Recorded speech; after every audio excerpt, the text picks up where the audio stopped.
Hello and welcome to On the Record, a debate-style television talk show where Bahamians will find the balanced, true and open debate they've been looking for.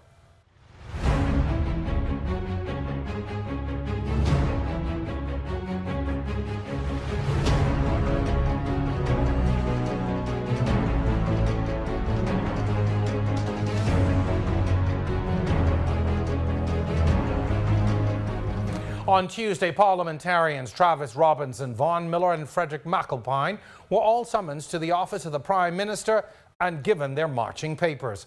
A consequence for voting against one of the most important pieces of legislation on Parliament's calendar, the annual budget, but more specifically the proposed increase in value-added tax to 12%. A Parliament in undemocratic chaos, or a simple consequential move, bound to take place, one might ask? Nevertheless, the public commentary was almost deafening, with sympathetic and even heroic laments for the positions taken. Others stood in defense, citing breach of Part 3, Section 21 of the Manual of Cabinet and Ministry Procedure. The Prime Minister is on record saying he cannot allow his personal views to get in the way of democracy. He said the Westminster parliamentary procedure, which has governed this country for hundreds of years, has to be followed. The three MPs were not alone in their vote. FNM Centreville MP Rhys Chipman also voted no to the budget. All of this laying the foundation for tonight's show. Is the FNM in shambles? Did these MPs who held specific roles in government know about the Westminster System? Well, we're going to find out tonight. Our guests are Reverend Vaughan Miller, MP for Golden Isles, Reverend Frederick McAlpine, MP for Pine Ridge, and Nesbitt Higgins, FNM Notorious Council member. And our topic is democracy or Westminster. You make the call. It's all on the record. I'm your host, Jerome Sawyer. Our discussion begins on the other side of this break.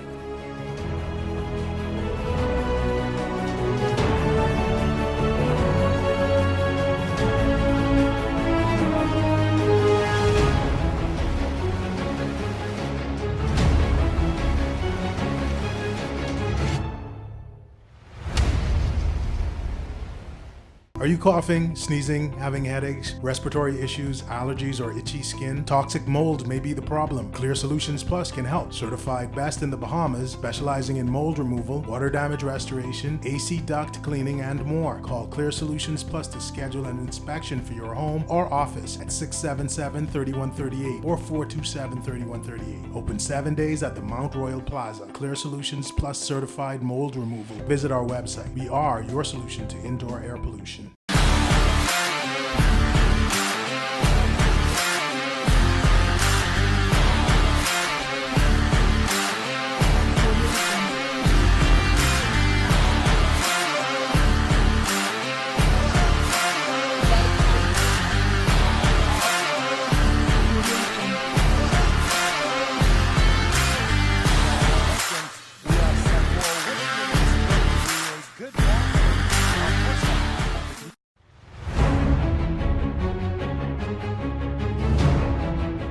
Welcome back to On the Record. Rhys Chipman, Frederick McAlpine, Vaughan Miller and Travis Robinson are FNM MPs who have all been fired by Prime Minister Hubert Minnis.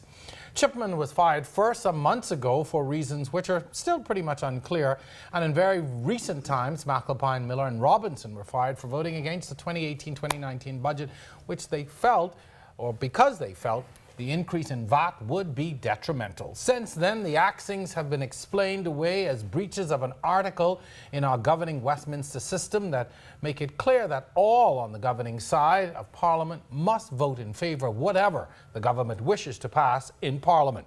Having said all of that, my guests tonight are Nesbitt Higgins, he's the FNM Meritorious Council member, Vaughan Miller, FNM MP for Golden Isles, and who's also Reverend Frederick McAlpine, MP for Pine Ridge. Gentlemen, welcome to On the Record. So very good to have you with us this evening. Good to be here. Vaughan, my old colleague. good to have you here. Glad we finally got you on the show. And Mr. Higgins, certainly no stranger to politics. You have been around for quite some time here to represent the FNM, and certainly Reverend McAlpine. Welcome back. Thank you for having me once again. Gentlemen, we're going to start our discussion tonight with some words from the Attorney General, Senator Carl Bethel, during his budget contributions in the Senate just yesterday. Let's have a look. We have a peculiar political system here. It's called the Westminster parliamentary system. It's So an MP has the right, inalienable, to speak freely. But on a matter of confidence, you must vote with the governing party, according to the whip.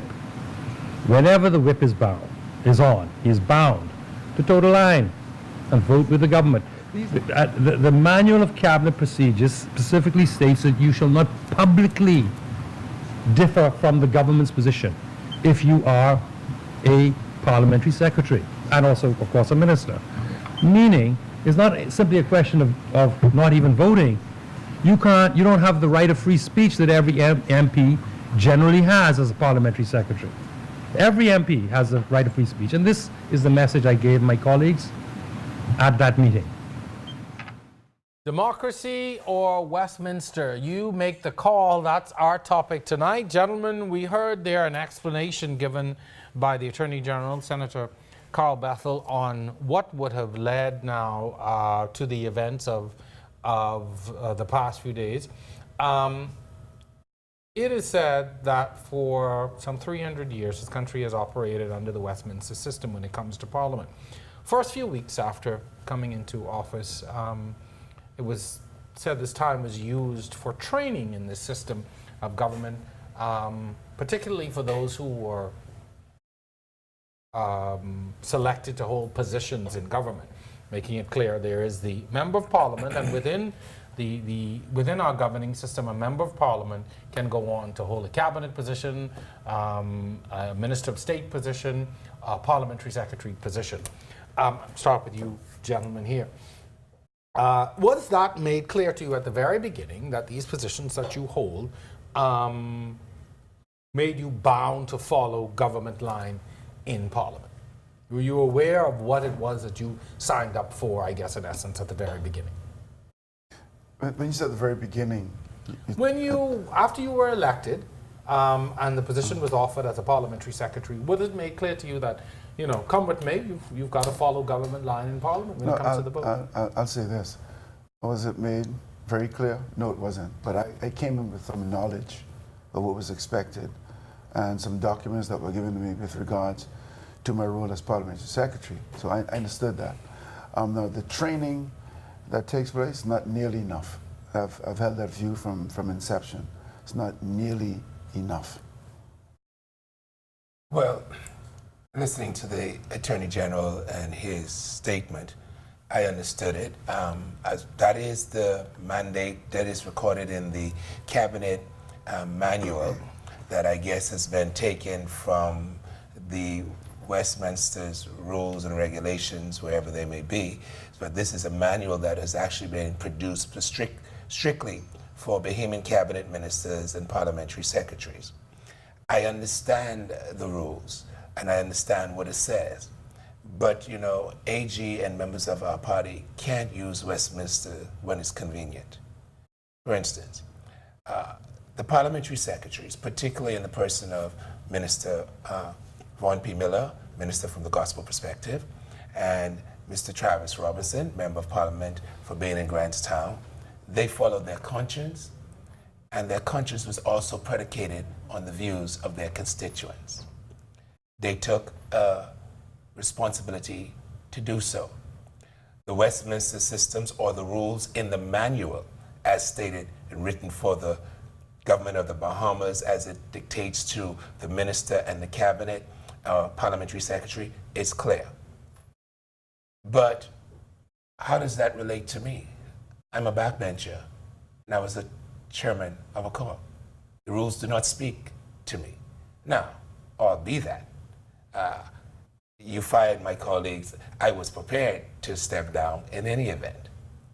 But on the flip side of that, I think people need to be a little bit more fairer on how this has taken place. We were in Parliament until 1 o'clock that morning. Messages came to us from Cabinet Office to meet with the PM that day. So people said, well, why didn't you resign? I'm not sure we even had time to resign. You're leaving Parliament almost 1 o'clock in the morning, and you get up, and should we have not yet at least been entitled to vote? Suppose we were persuaded. It was the government's job to persuade us. That's what a debate is for. and we weren't persuaded to go otherwise. And so you get a call almost before 8 o'clock in the morning saying, listen, Cabinet Office Leader wants to meet with you at XYZ time. So I hear people saying, well, you should have. But now, we can't just follow the Westminster system and say, well, this is what you did. I just want to remind the public, in case they don't know, there is a person in the Senate who voted against what we call the spy bill, the communication bill. He didn't lose his job or his position. He was appointed, and don't come back and say independent because he's a part of the parliamentary caucus of the Free National Movement. When we caucus, he's right there, or she's right there. And so at the end of the day, and I say that because I'm not particularly labeling anybody, I'm just trying to get people to understand. We're talking about the Westminster system. If it is perceived or if you mislead the parliament, then Westminster say you should resign. If you are caught up in something that's controversial, that affects the position you hold, you should resign. So the bottom line is, I don't think we should use this Westminster system when it's convenient. If we're going to do this, it should be this way across the board. Stiggins, I see you sitting here shaking your head. I know you've been involved in politics for a long time and within the arms of the FNM, not having been in Parliament, but the party's view on all of this. And it is my understanding that these members were even advised prior to the vote of what would have happened. Well, thank you very much, Mr. Sawyer. My position is quite in sync with Senator Carl's baffled position. What I mean by saying that, my colleagues, Miller, Alpine, they knew exactly what they were doing. They knew for every action, there's a reaction. And I heard Brother Miller said that it was a conscious decision you had to make. You have to live it yourself. Not. I believe, personally, I would have done it differently. I went to my constituents. I asked them their opinion. Having heard their position, you make up your mind as to what you are going to do. No, when I said I have lived my convictions, there's a combination. I know I didn't go as extensively throughout the constituency as I should have, but all of the constituents I spoke with, those who came to me even, nobody opposed an increase, you know. They opposed the increase to 12%. They thought it was too much, too soon, too aggressive, slow your roll, take your time. They advocated for incremental increases, probably 10%. But it's the 12% that they oppose. Okay, so give me an idea about what percentage of your constituents, and I'm going to throw this the same question to you, what percentage of your constituents would you say that you would have garnered that from, and were you sure that they were just opposed to it, or were they saying, hey, I have legitimate reasons for opposing this, or I'm just opposing just to oppose? Give me an idea, first of all, of the percentage. I don't want to give a percentage, it's a minority. Certainly wasn't a majority. It was not the majority. It was not the majority. No, it's not the majority. So the minority. It's in a minority. Okay. And some persons were very intense in the conversation. Some were not. Most were not. But most of the business persons I spoke to, a few in the constituency, most outside of the constituency, they were more in depth in the discussion. And then, for me personally, I had my personal views on it that I didn't wish to impose. And so after hearing and listening to persons, and for the most part, persons even stopping me or coming to the constituency office to see me to express their disagreement with it. And then I had to put on brakes. Because originally, I really was going to support it, even though I was personally Originally, you were going to support it? I was personally against it. But originally, in the beginning, I was going to support it. But, Mr. Bakopine, what about you? What percentage would you say of your constituents did you get some feedback from? I will tell you over 50%. And let me also begin by prefacing my statement by stating this. I have a very strong data bank. My WhatsApp of Pine Ridge is well over 3,000. So I'm not a just person. I know how to contact. When you see me want to reach my people, I know how to reach them. And so I'm in communication. I'd go a little further and tell you well over half of Grand Bahama would not be for an increase in 12%. And I also want to say to, respectfully, MCM, he's correct. For every action, there is a reaction. And so we got the reaction from the party, but that pendant swings both ways. For every action, there's a reaction also from the people of the Commonwealth of the Bahamas. I'm just curious too, would the party have been, or would the party have sort of done a poll or garnered what kind of support or opposition there may have been for this, or was this a situation where government has made a decision? And let's make it clear, government and party should operate separately. Yes. You know. Yes. Let me say this to you. The Deputy Prime Minister, who is Minister of Finance, in our council meeting, came there and explained to the councillors what they were doing and why they were doing it. This was prior to the budget? Yes. Prior to the budget debate? Yes. Sorry, prior to the budget being introduced to Parliament? Yes. Because the reason I asked that was because some MPs have said they did not know the increase was coming. Right? No. What he's talking about was post. It's post. What he's talking about is post. So they did not come No. prior Yeah. to Prior the budget budget making being the introduced. announcement. Well, A matter of fact, they're doing that now. They're putting the cart before the horse. They're having meetings. Let me say what I meant. The budget was tabled Yes. first. During the interim, we had a council meeting where the government the discussion was led by the Deputy Prime Minister, explaining Yes. what and why. After he would have already made it 12% VAT. Exactly. So you didn't know that No. prior to that. Exactly. That's the point. And that's the point that's going on all across the board. Because people felt that there should have been consultation prior, both with your parliamentary colleagues, the business community, the Chamber of Commerce, the professionals in the areas of accountants and economics. That conversation should have been had first. You don't do this, and now you go from constituency to constituency, group-wise, trying to tell this story. Well, that was the position the government took, right?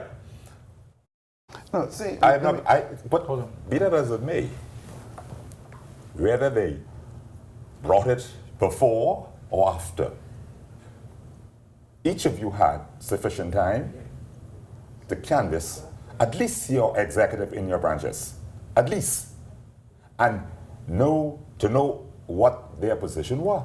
So let me ask you this. In the case of, and let's look at these two gentlemen, and in the case of the other two, are you saying then that there is disagreement with the constituency executives or those who are a part of the F&M constituency groupings and these gentlemen? Well, let's put it this way. I do not think, and I cannot sit here and say to you, that every F&M believed that the 12% was the best way to go. Yeah, but I That's think we can fair. all Yeah, accept we that. can all accept That is that. fair Yeah, comment. that's The reason fair. I So- asked that there is No, can I respond to Go ahead. No, But what's in the- my case in Golden Isles, the constituency executives, the majority of them opposed it. Their views, were for it. So They their were view- for the 12%. Their views were opposed to mine. Okay. Right, because But- I've seen there's a similar article this morning in the paper where the constituency executive for Centerville is saying that they are opposed Yes. to what Reese Chipman did. Yes, no, in my case, it's the same thing. But however, I have a constituency base of over 6,500 persons. They're the ones who I have to face at the end of the day. They're the ones who hired me, and they're the ones who, at the end of the day, if they wish to fire me, the ball will be in their court. I spoke on their behalf. I represented them. And I'll tell you what, I may have not spoken to the majority of them initially, but I can tell you, and post this, since that has happened, many of them have been stopping me and coming to the office and telling me, we're glad you stood up, we're happy, we finally wanted someone who would listen to us and who would represent us. And that's what we missed rather than going two persons. Mr. Sawyer, the electorate has changed. This is not the electorate 30 years ago when you dump it on them and they accept it as if it came from heaven. The electorate wish to be engaged. They want to be a part of it, a part of the process. They want to be informed. That's this electorate, and that's what we missed. Gentlemen, I'll give you the first point when we come back. We are at the point of our first break in the show. As you can see, we've got a great discussion going. Stay with us. We are back on the record right after this.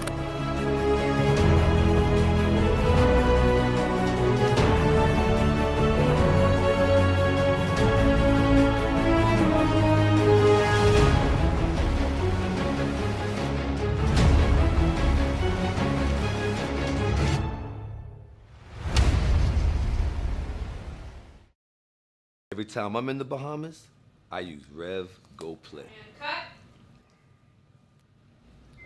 Pick up that food. It's packing. Here he comes. Yo. Wait, Omar coming?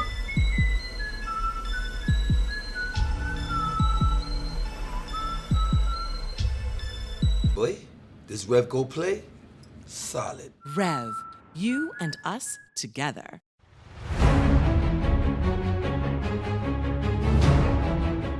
Welcome back to more on the record. You're fired. That's what recently went down after a no vote to the 2018-2019 budget in Parliament. These gentlemen are laughing.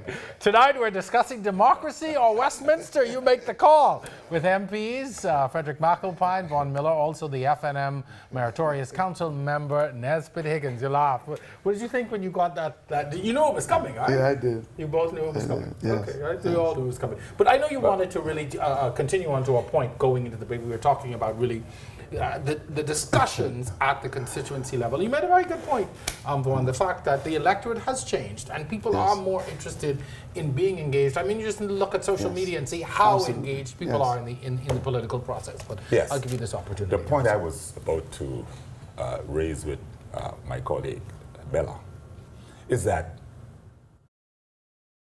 the decision you make, in my opinion, should always be in a position to either to change whatever you wish to change, right? For an example, when you decided that you was going to vote no, did you for a moment think that would have changed the outcome of the result of the vote on the budget? On the budget? Based on what I was hearing, I mean, of course you don't know until you know, but based on what I was hearing, I didn't anticipate it would. Okay, okay. So did you think, though, and this is to you, gentlemen, were there other members who were considering voting no? But I've heard what MCM said respectfully.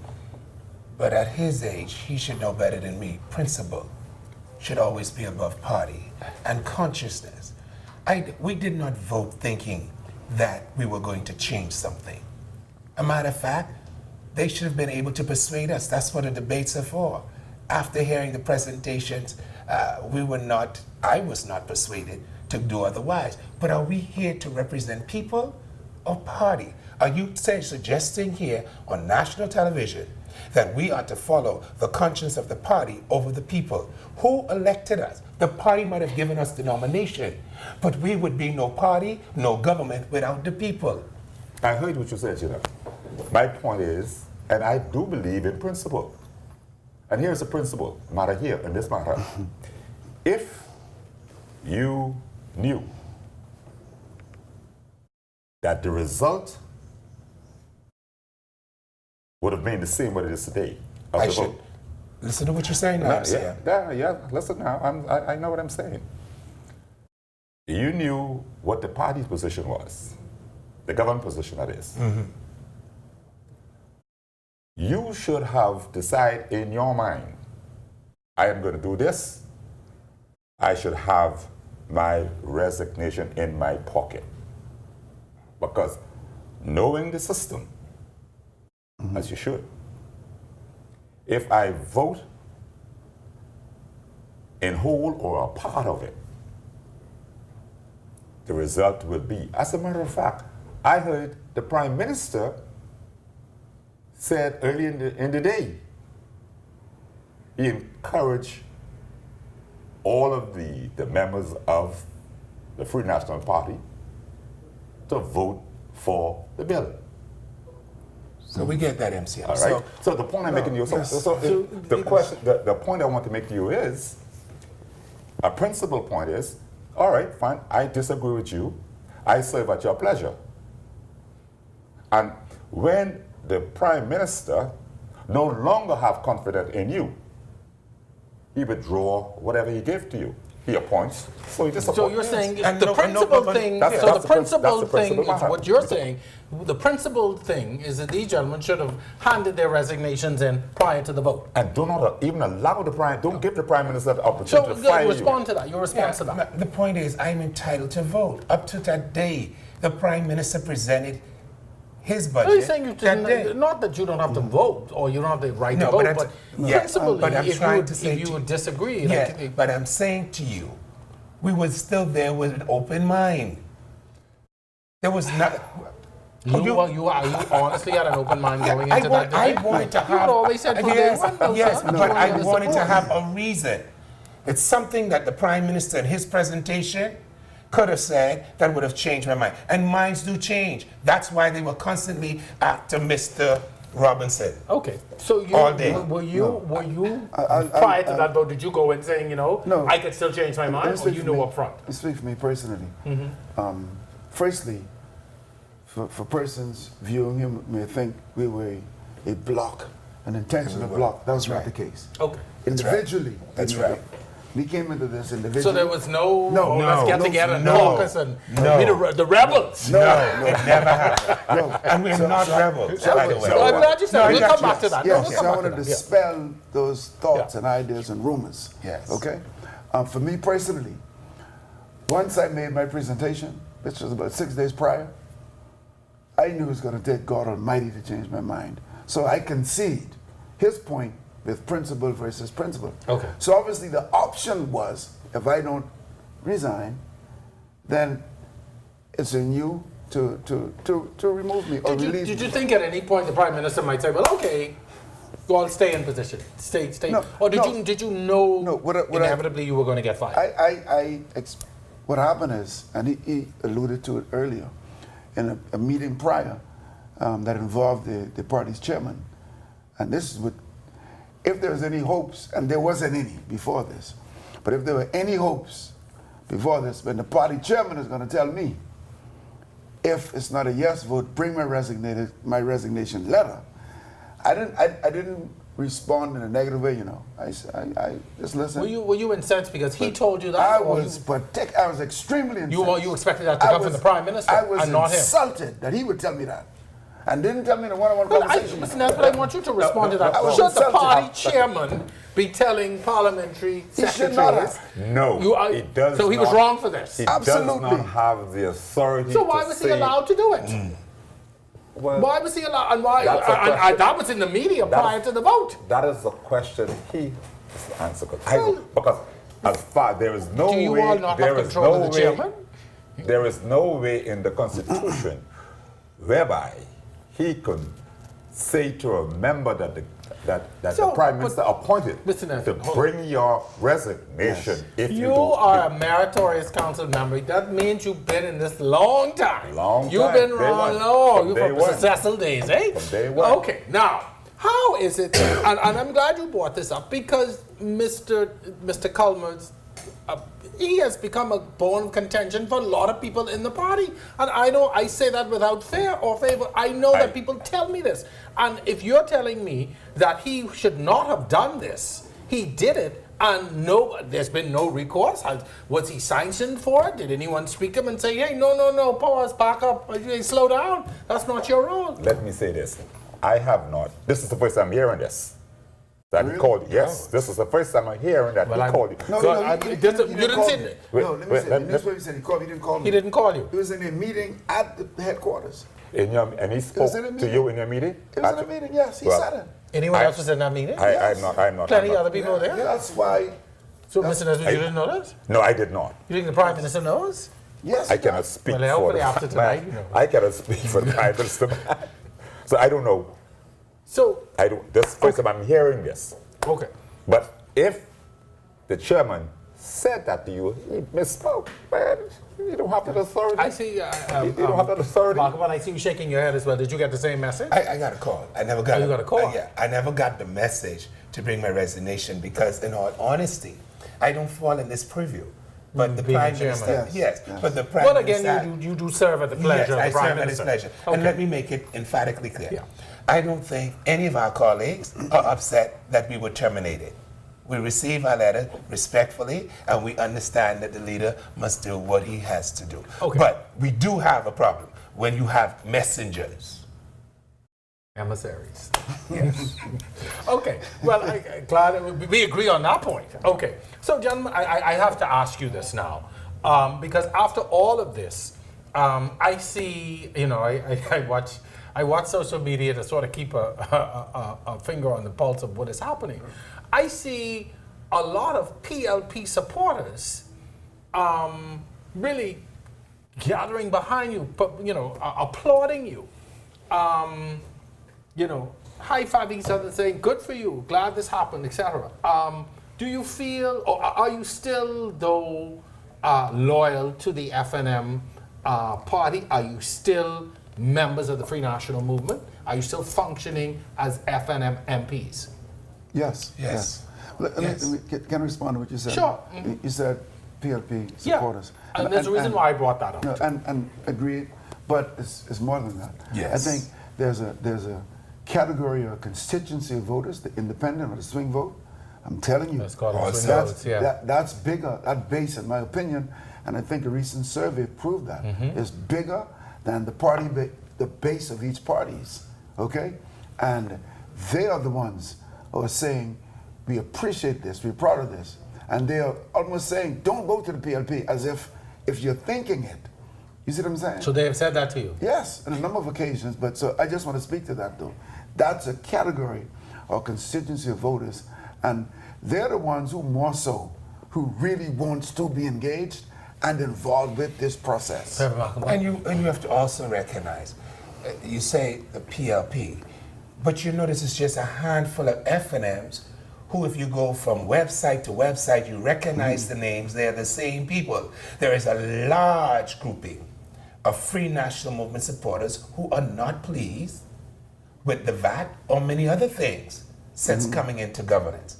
So do not be fooled by the handful of people with the same names who are recognizable and say, oh, but these PLP crews, they're DNAs too, they're independents, and they're the swing voters as and also, You would have said, also- I would have read just this morning, where I think less than a month ago, you would have said that, FNMs are not happy with the government. No, this is something that's been brewing. that probably would have been even And me usually- more so. Yeah. I come back to your point. but Usually I- when you're outspoken on issues like that, and again, I was told, don't do that, do that internally, and you know what I mean? But when you hear it too often, you want to bring it to the attention, and so there's been a disconnect for a while. But I'm going to speak to the point he made, and this happened in the precincts of the House, where someone said that, and it's not a member of Parliament or a senator for that matter, but they said there's a very active FNM member, okay, said that they canvassed FNMs, and the FNMs they canvassed do not want the 12%, and they conveyed that to elected officials.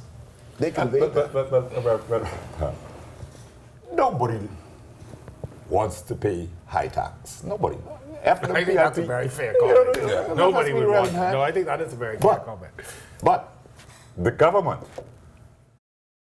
in its wisdom, decide that we have to pay the bill. And for the bill to be paid, we have to collect, we have to raise tax. Are you concerned, though, sir, that I'm talking purely from a party perspective now, Okay. that this anti-FNM sentiment is growing? And he spoke to something very significant, those swing voters. And those swing voters are the ones who swung the FNM into that's office. right, that's right. And if they are Absolutely. becoming increasingly unhappy with the FNM, so early into the term. Is that not reason for concern? I mean, you just would have seen the other week about the polling that was taken, Yes, that's and the fact that, you know, the popularity of the government has really sunk to a low. Let's back up. I said it before, and I will say it again today. Education is the key. There must be a reason. You must be able to convince the people why you're moving from point A to point B. And if you cannot convince them, then you have a problem. And that is the reason why the Deputy Prime Minister came to the council, and he tried, and he did a very good job as far as I'm concerned, because I had a concern, and I asked many questions. The only way you can get away with 12%, you have to convince the constituents what the money would go towards. You said it's going towards the deferring of the bill or outstanding amounts. The money's borrowed. Borrowed. You have to report to the Bahamian people exactly on a quarterly or annually. We start here, we collected this, and Well, this again, is sir, to my question, and while that, Now- I accept that as government's role. The government is a government is elected to make decisions on behalf of the people, difficult or easy, however it may be. But are you? And let's be honest. A part of governance is you have to always keep your eye on politics. Yes. If the people are becoming uncomfortable and unhappy with what you are doing, that must be cause for concern. And It to is. your point, so you do accept It is a concern. It's a major because- cause for concern. Because people being people, they expect, if you say to them, I am going to do this, They want that now. they want it now. Not recognizing that it takes time to develop and to I just want the accomplish what gentleman. you want. I know where this discussion is going. I do want to stick a pin right there because I do want to. I'm going to continue down that road because to your point, there's some things I want to bring up about how governance is going, and to your point of if you're taking the country from point A to point B, that's one thing. But where are we doing? Is the government doing an effective job in explaining to people what's happening, or even laying out the plan? That's I'm lead up with you. We are going to take a break to coin a phrase from the late principal of St. Anne's, Muriel Eneas. In life, there are no rewards or punishments. You simply suffer the consequences of your actions. Democracy or Westminster, you make the call. That's our topic tonight. We're back right after this.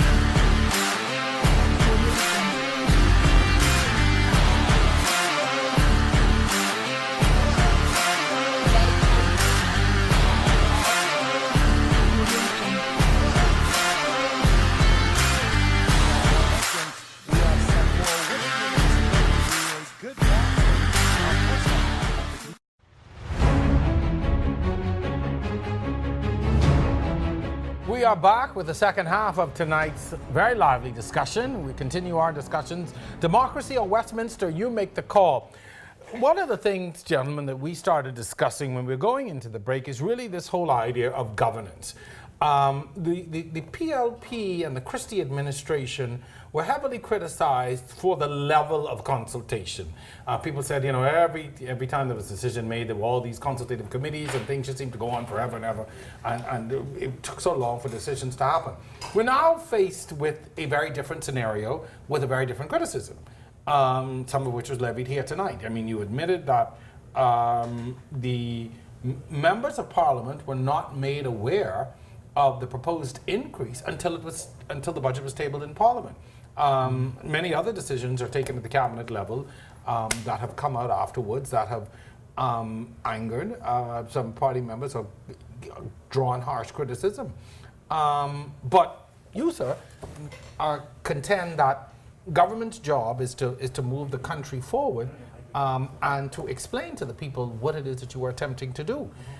It would seem that seems to be where a huge disconnect is happening, because while some decisions are being taken and things are being brought to the public, there is still a lot of ambiguity, and people still don't seem to understand until, if I can use the phrase that you used, the cart goes before the horse. The gate is open, our horse doesn't run out, and then after the fact, you're coming to try and explain. I mean, one of the things that when I was speaking to the financial secretary in a recent show, he talked about, which I applauded, was the fact that, you know, I recognized and I saw that they were going from area to area, having town meetings about the budget and trying to explain. But I thought in my mind, maybe this should have happened before. That's just my humble opinion. Yes. But so I want to bring that to Exactly. you and think, you know, ask you, should you have not taken that approach and saying, hey, we are looking at bringing some increase in taxes. We are looking at removing some customs duties. We are looking at dropping breadbasket items. Explain to people ahead of time why you're bringing in or allowing planes and helicopters to come in duty free. If you are looking to really inject some life into that industry, well, tell me that ahead of time. I can't afford a plane, at least not now. But you know, Jerome, that's an area. Also, people are talking about, why would you bring in aircraft? I understand that, and I understand what the purpose of it is. I don't think I want to nickel and dime on that. I just use that as an example, but I want to talk in a broader sense, and why not come ahead of time You are correct. and not engage, you know, why would you not engage a Chamber of Commerce and these other associations who society. are going to be affected by the increases? I agree with you. And I must confess that one of the failures of my party is that we do not do a good job in explaining things, educating. And that's an ongoing problem. Right, and that's a problem. Because had we done what you have just suggested, we would not be in this position today if we had these town meetings before the budget was. All right? And we have always done a poor job in educating our people. And I hope in the future that the government will use whatever machinery they have to educate the Bahamian people so they can be on the same page with them. But unless that happens, Could you do me a favor, though? Just tell the Prime Minister the invitation for him to come on my show still stands, okay? I've been asking him for a year to come on the show. So tell me, if you could get that, tell him that's a good way. Come and talk to the people and stop allowing the reporters to ask you questions when you're walking out of the House of Assembly. Come and sit in a setting like this so that we can have a reasonable discussion and you can explain what you mean as opposed to the 30-second sound bites that continuously get you in problems. Because people are misinterpreting, in some instances, what you are saying, because you are allowing the reporters to ask you questions as opposed when you're walking back and forth or in some setting that's not appropriate, come and speak and talk and explain your point. That's my soapbox. Yes, sir. I don't believe you were telling me that you cannot get an appointment with the Prime Minister. Do you want me to show you the correspondence that we've been sending to his office and to his press secretary and to anyone who would listen? We have been sending countless correspondence. We've been asking for over a year. I can show them to you before we leave today. Thank you. I'll have my, no, she's listening, I'll have my producer pull them up. Yeah. What needs to happen, and I heard MCM, and this is a point that needs to be taken into consideration. You can convince no community or constituency until you first convince the members of parliament. We're the conduit. You convince us. And if you don't have your MPs on board, it is unlikely that you will have your constituents, because we got to sell your message. Let me ask you this. Do you all have, I'm just very curious about Caucus this. Do meetings? you have caucuses with Yes, the Prime we do. Minister? Do you Yes, all talk we do. about, okay, Yes, so we you do. are in But communication? Yes, we do. But unfortunately, those caucus meetings oftentimes is just like how we govern. We talk about the things that are not really important to the people, and what's important to the people. So they come with don't their want to. agenda. They come with their, and let me just say this, because you alluded to it earlier. And let me also say this and then wrap it into one. There are many people who voted yes, who know in their heart their people want to say no that's to this most. 12. That's most. That's most. Okay? That's most, So they're just following. But let me say this to you, and I hope my party would listen today. The average member of parliament, and sometimes even cabinet ministers, and the people of the Commonwealth of the Bahamas cannot really tell you what's the agenda of the government. Is it a social agenda? Is it a economic agenda? What is the, where are we going? Swan, you agree with How that? are we going to get there? Do you agree And with that so- statement? I don't know the depth where he's speaking it from, but in terms of a clear course of action, a clear vision of where we're going, from that context, yes. Yes. But I want to speak to two. So you are unaware of points. you don't know that you have not been, or you're not aware of the clear vision. No. But The country isn't. I don't think I'll that- speak two issues though. Yeah, you all are closer to the party. I mean, you all are closer to the well, government. That's why I asked you. Give you an opportunity to No, respond. But go ahead. one, you referred to the Christie administration and him being consultative. That aspect of it, the country didn't reject, you know. They loved it, they welcomed it. It's executing. It's the execution end. If you give me an excellent idea, what good it does just sitting in my head. I have to execute it. That's the challenge. Consultation is where we're at, is what we need. Naturally, you can't have consultation on every issue, but on major issues like this, obviously, we should have. I'm sure in the aftermath they're realizing that. And also, secondly, you talk about a disconnect. And in the midterm budget, I spoke of the disconnect. I spoke that persons, the electorate feels disconnected. They're not feeling us because they've been telling me. You know what I'm saying? So I was just conveying what I was hearing. So what? And PR is a major problem. Because if you're not telling, so if people don't know exactly what we're doing, You're talking to the media, man. Yeah, because you're not being, and we don't seem coherent and cohesive as a body because of the lack of these things. I have to admit Communication. too, there are times that I bring members of government on, I bring people on the show with the intent to clarify and explain. And once it's explained, Yes. then Yes. I'm able to understand a little Yes. more. And I thought, well, in all my reading and research and what I was trying to find out, I never knew this. So I agree with you on that point. But again, hopefully those who are out there are listening. But how do you accept that? It bothers me to hear the junior minister and also my colleague here to say there are ministers in the government who do not know the vision of the government. That bothers me. Well, why does that bother you? Because you think it's untrue, or you were surprised? I'm not going to say it's untrue. I'm not going to say that. It bothers me because one would think at least the ministers would know the vision.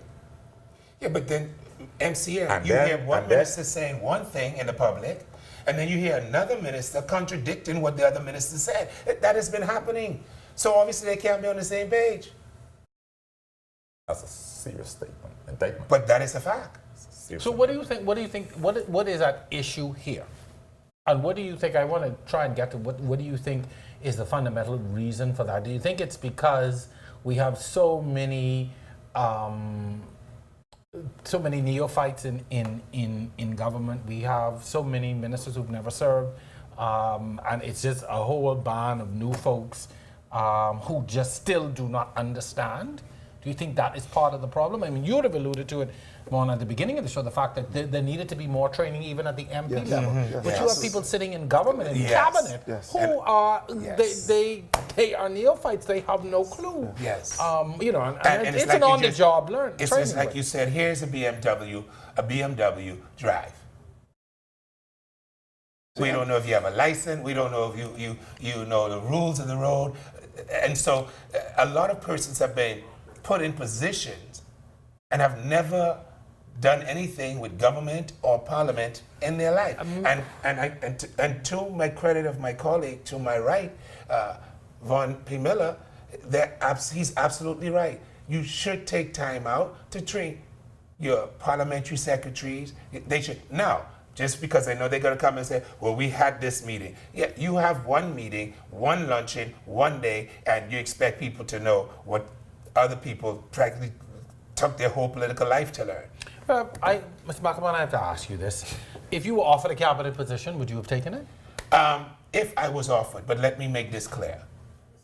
I am not like this because I don't have... Because you know that's what people are saying, that you're sour grapes because you didn't get a cabinet. Let me answer I was that. easing you into that, no, so I'm glad you brought it up. I'm so now, Mr. Sawyer, people of the country, am I acting like somebody trying to get in the cabinet? Do I look like I'm acting like somebody? Because if I'm trying to get in the cabinet, I would be kissing up. I would be a little softer. I'd be a little quieter. I would sit small till my name is called. This ain't about no cabinet for me. This is my conviction. This is how I've been and will continue to be transparent. And so I'm not trying to get a cabinet position. So I have to ask you, gentlemen, this though. I'm sure you would have seen some of your colleagues come out in support of the Prime Minister's decision to fire you. And you know, as I've reminded quite a few people in my discussions, I said, you know, to me, there's nothing new under the sun in politics. Right. It's not the first time. You know, you can go, Perry Christie, Hubert Ingram were fired by a Lyndon Pinling as cabinet ministers. You have a Tennyson Wells, Pierre Depute, fired by Hubert Ingram, Kenneth Russell as well. So this is nothing new. And then you look at the case of an Ingram and Christie, they would both have come back to be Prime Minister. So even though this happens, it does not automatically mean that there is a complete split, although, you know, history will show that in some instances, some members have left. In the case of a Mr. Christie, he would have been fired and came back to the PLP, went on to become Prime Minister. Ingram, of course, took a different route. Went to the FNM. But I sort of wanted to revisit those instances to really ask, how does this now impact your relationship with the party and also your ability to work on behalf of your constituents? Because human nature being what it is, if me and you row or me and you have a falling out, I'm not necessarily going to be inclined to engage you as much. So my question twofold: how does this impact your relationship with other members of the FNM, particularly your parliamentary grouping? And then also, how is this going to impact your ability to get work done for your constituents? In terms of the personal relationships with my parliamentary colleagues, prior to voting, okay, several cabinet ministers spoke to me. They knew where I was, and I made it clear to them, nobody's in my ear, nobody's influencing me. This is a conclusion, that this is where I am, and it's not personal to you, it's not personal to the Prime Minister, and I'm prepared that whatever happens, it takes its course, and it'll happen. And so I don't see that affecting relationships with me. Secondly, in terms of in the constituency, you're absolutely correct, because persons have said, well, you know, it's going to be a tougher road to travel now because persons can be thin-skinned, they can be vindictive, very, very vindictive, and so they've said that to me. But I'm prepared to go to the length of the breadth, and I'm prepared to exercise and to utilize whatever resources that I have on behalf of the constituents to do and to accomplish some of the goals and some of the initiatives that I've set. But I assure you, in terms of being their voice, in terms of being there for them, in terms of developing more intimate relationships with them, it gives me that opportunity. I will capitalize on that. I will do that. We've got to take a break. I know I want you to respond to that too, Mr. McElwain, but stay with us. We've got to take, this is our final break. We'll be back. Democracy or Westminster, you make the call. That's our topic. We're back. Final segment right after.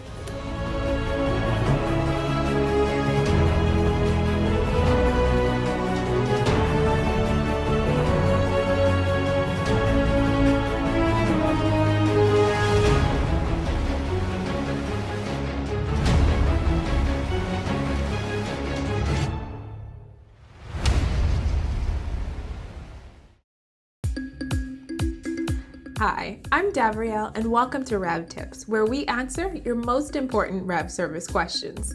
Today's question is, how do I set up a Rev My account? It's super easy. To create a Rev My account, simply visit www.cablebahamas.com and click the My Account icon. Next, select the Create Account option. Please have a copy of your latest statement on hand.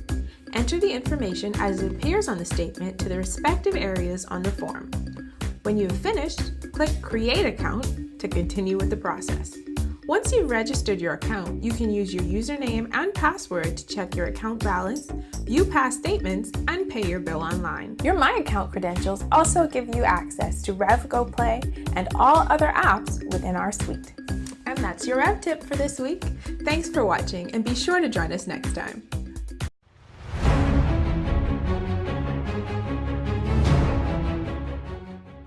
Welcome back. This is our final segment of this episode. Our topic tonight, democracy or Westminster, you make the call. Gentlemen, as we went into the break, I threw out sort of the response of some of your cabinet colleagues, and also whether you thought you would be able to continue to effectively serve the members of your constituency. Vaughn, I know you wanted to finish your point. It was something specific you wanted to address. Look, you asked about the response of cabinet Your colleagues. cabinet colleagues who said they supported the decision. I wasn't surprised they supported. I was surprised at some of the statements that were made, that the manner was done, because for me personally, in terms to advance the country, for us to grow, I expected to hear more from them in terms of this. There's a systemic problem, okay? If you have a colleague who cannot speak their mind, and unless if the whip is on them, they are punished. In many instances, and the manner it was done to humiliate, it was done to insult, it was done to embarrass. When you have 4 senior police officers have to be in his vehicle, ride with him, take him to wherever he's going, search everything. It's not almost, the attempt was almost to make you feel like a criminal. That was insulting and dehumanizing. Good. And also, Good to your point. also I thought that in terms of the system, they'd have elaborated more and hoped to deepen the democracy. And I thought they'd have I want to bring something up, but I want to give you an opportunity to answer that. I'm very amicable and cordial with members of the cabinet and my parliamentary colleagues. But they see, when it comes to me, what they see is what they get. I'm very transparent. But being a member of parliament in Freeport, Grand Bahama, have its advantages. You see, I don't have to worry about the roads and the lights and the keeping of the corridors, because that's the work of the Grand Bahama Port Authority.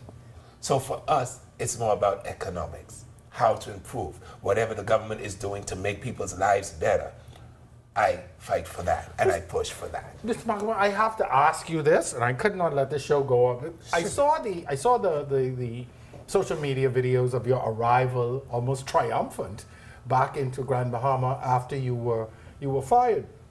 I am just so curious, and I have to ask this: were they FNM supporters, or were they PLP supporters, or were they that swing vote? And the reason I asked about PLP supporters is because, hey, if I'm in opposition and I see things happening with the government, I jump in on board that bandwagon. I'm happy to answer you and to tell you that they were people from throughout all the constituencies of Grand Bahama. One woman said to me, I came from West End.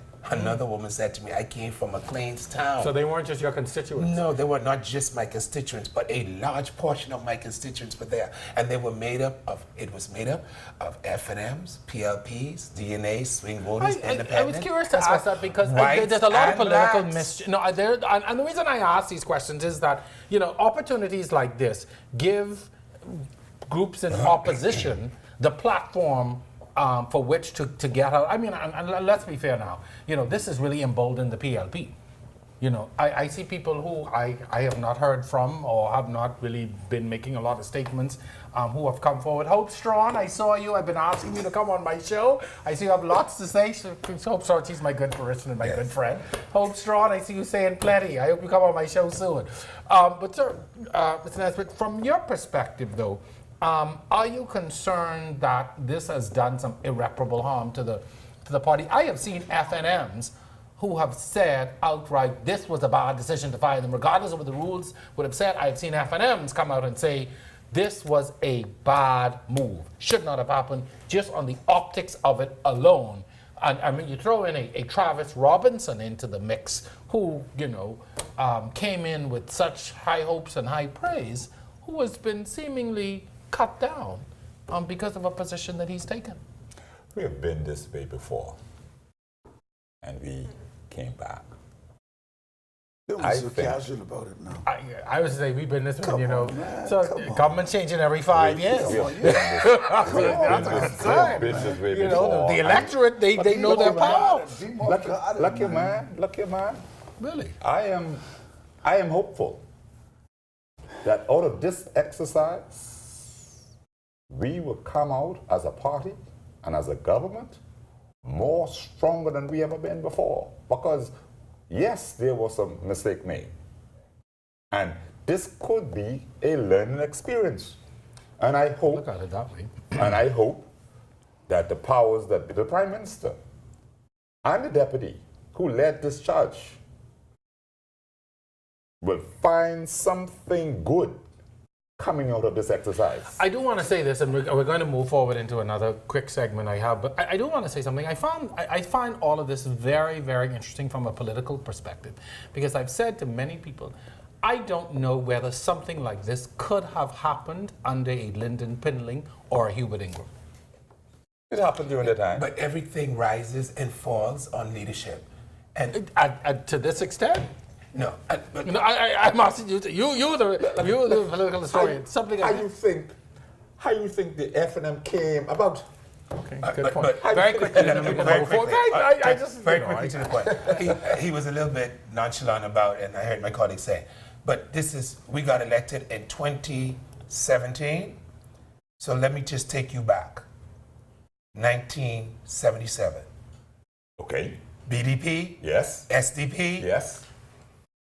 FNM, or Yes. FMEDM. Yes. So we've been down this road before. Is there a move, though, we to- shouldn't be learning now. We should have learned then. Sir, I'm glad you brought that up before we move forward. Is there a move then for some other opposition force? Yeah, I would have read that as well. Right now, that's not Right on the now? table. Right now, no, Like today right- now, No, or like- today that's not on the table. We are F&Ms.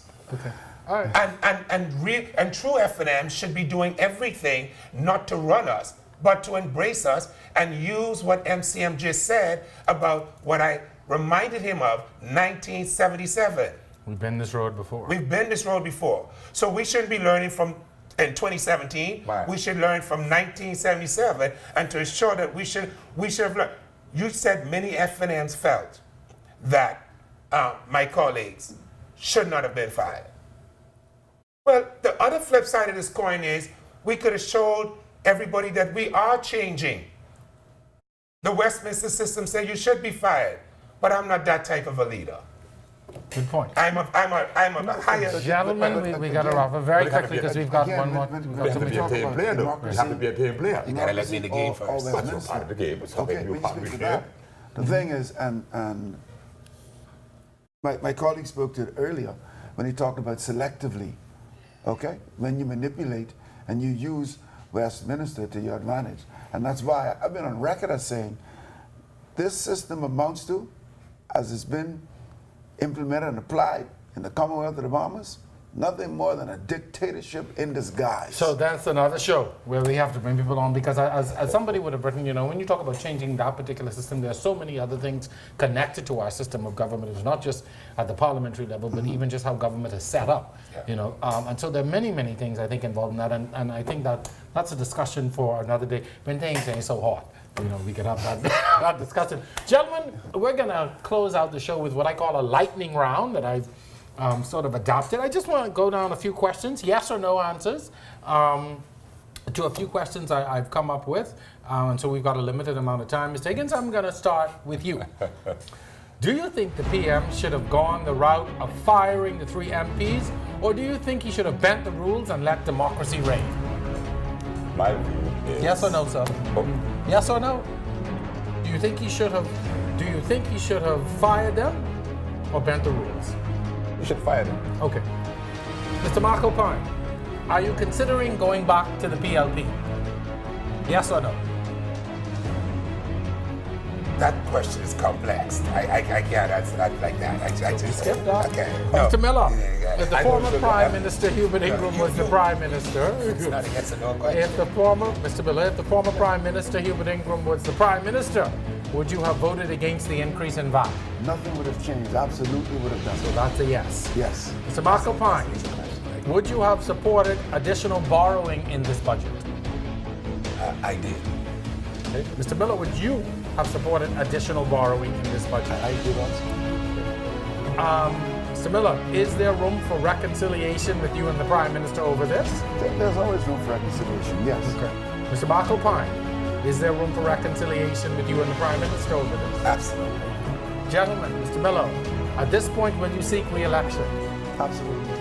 Mr. McAlpine, at this point, would you seek re-election? Yes, sir. Mr. Higgins, are you worried that this administration could be on track to become a one-term government? No, I'm not have no serious concern. Mr. Of course. McAlpine, same question. Yes. You are concerned that they Yes. are on track. And Mr. Miller, are you concerned or worried that this administration could be on track to become a one-term government? Yes. Okay, and gentlemen, final question. Mr. Nesbitt, start with you. Is the F&M in trouble with voters? I will not say Yes yes, or no?